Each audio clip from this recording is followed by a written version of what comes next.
Most people think winning the lottery is pure luck, but this man believed otherwise. With a mind that works like a 500 IQ genius, he found a way to mathematically predict when the lottery could be beaten. And using that method, he didn't just win once, he made millions of dollars. So how did he outsmart a system designed to be impossible to beat? Let's find out in today's video. The story begins in the small, quiet town of Everett, Michigan, where we meet a man named Jerry. For 42 years, Jerry has worked at a local cereal factory, specializing in production line efficiency. He is a man who sees the world in numbers, patterns, and statistics. On his final day, his co-workers throw him a small retirement party. While most people look forward to retirement, Jerry feels like he is being thrown away. He doesn't know how to exist without a problem to solve or a system to manage. He returns home to his wife, Marge, who is incredibly supportive and excited to finally have her husband all to herself. Marge encourages him to find a hobby, so Jerry decides to buy a boat. He thinks this will be the retired man thing to do. But when he tries to launch the boat at the lake, everything goes wrong. He isn't a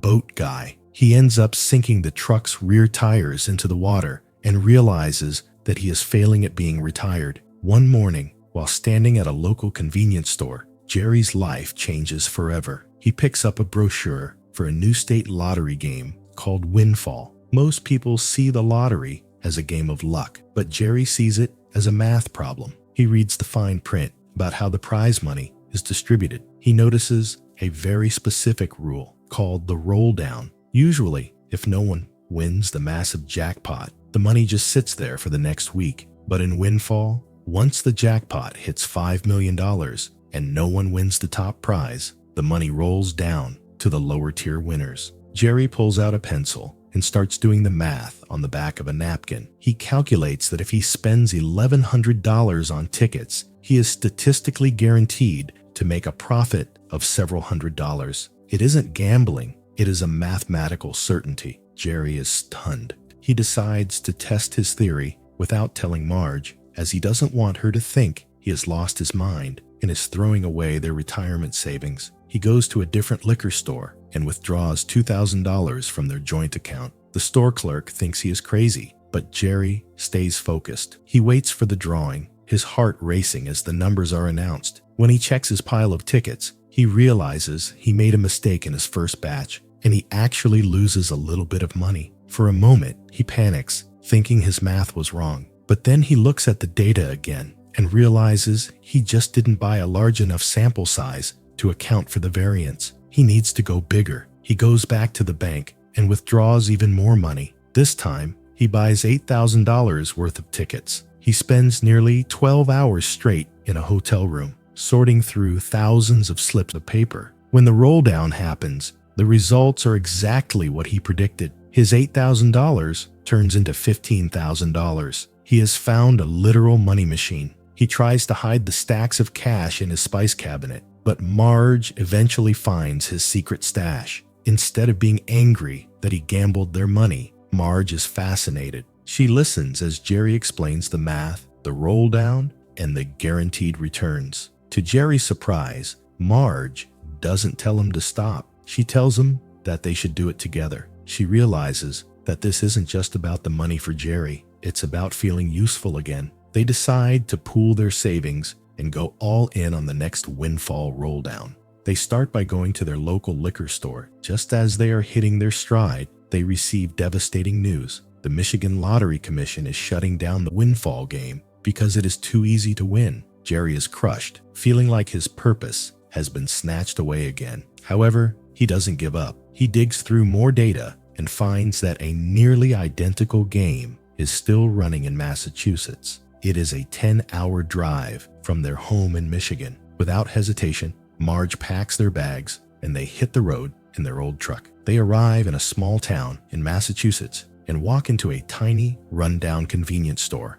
owned by a man named Bill. At first, Bill is suspicious of these two strangers wanting to buy thousands of dollars in lottery tickets, but he soon realizes they are serious. Bill's store is struggling, and the commission he earns from their ticket sales starts to save his business. Jerry and Marge check into a local motel and turn their room into a command center. Thousands of tickets are spread across the beds and tables. They develop a system for sorting the winning slips from the losing ones, a task that requires intense focus and hours of manual labor. During these long nights, they talk more than they have in years. They reconnect, sharing stories and laughs, realizing that the game has given them back their marriage. As the jackpots grow, so does the amount of work. Jerry realizes they can't scale the operation alone. He decides to go back to Everett and invite their friends and neighbors to join the venture. He forms a company called GS Investment Strategies. He isn't interested in taking people's money. He wants to help the town. He invites the local accountant, their children,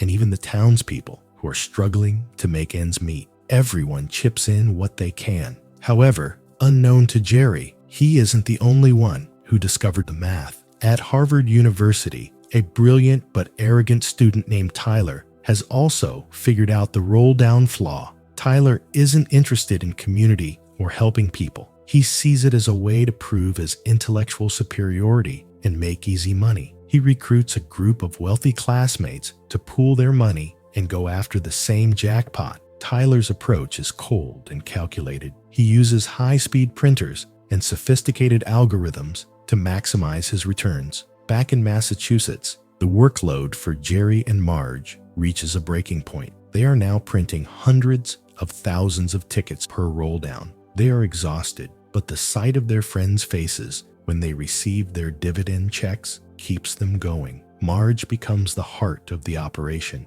managing the morale of the group and ensuring that they never lose sight of why they are doing this. She reminds Jerry that while the numbers are important, the people are what matter most. They are no longer just a retired couple. They are the leaders of a movement that is bringing hope back to their dying town. But as the stakes get higher and the Harvard kids get more aggressive, Jerry and Marge have to decide how far they are willing to go to protect their system and the people who depend on it against a group of kids who think they are too smart to lose. Meanwhile, at the lottery company headquarters, an employee notices something highly suspicious. He brings a report to management, pointing out that a game designed to have only 5 major winners a year is suddenly paying out huge jackpots every 3 weeks. He also highlights that the same person is driving 10 hours every month just to play the lottery in a different state, which seems incredibly odd to the officials. At the same time, the Harvard students realize their profits aren't as high as they calculated. One student, Eric, hacks into the lottery's database and discovers that a massive amount of money is being drawn from a single gas station in Massachusetts. Tyler and Eric travel there, expecting to confront a dangerous criminal gang. Instead, they walk in to find Jerry and Marge quietly printing tickets while celebrating their 46th wedding anniversary. Tyler rudely mocks the elderly couple and arrogantly offers to let them join the Harvard group instead of competing. Jerry calmly refuses. When Tyler brags about studying advanced math at Harvard, Jerry easily puts him in his place. He points out a glaring flaw in the students' formula. They failed to account for human error and the physical time it takes to fill out thousands of tickets. Jerry even calculates exactly how much money their mistake is costing them. Embarrassed and outsmarted, the boys leave empty-handed. The next day, back in Michigan, Jerry's investors are enjoying their new wealth. The gas station clerk buys a new car, much to the fury of his ex-wife. A local farmer expands his business, and another friend even buys a brand new sports car. Back at the lottery office, the employee again warns his boss about Jerry's multi-million-dollar wins, but the boss ignores it, saying that people are supposed to win the lottery. A few days later, a furious Tyler shows up in Michigan. Finding Jerry alone, Tyler threatens to hack into the bank accounts and steal the identities of everyone in Jerry's investment group if he doesn't quit the game immediately. Terrified of putting his friends and neighbors in danger, Jerry calls a meeting and announces he is shutting down the operation, but his investors refuse to accept this. They tell Jerry that he shouldn't let a college kid bully them, reminding him that this venture is about standing together as a community, not just about the math. Inspired by his friends and family, Jerry decides to keep playing. Tyler, seeing that his threats failed, comes up with a ruthless new scheme. He plans to buy a massive amount of tickets all at once to force an unexpected early roll down. By intercepting the jackpot distribution before Jerry's group is prepared, Tyler aims to squeeze them out and steal the entire pot for himself. To execute his plan, Tyler secures a massive investment from his father's wealthy business associates to buy enough tickets to force an early roll down. Later,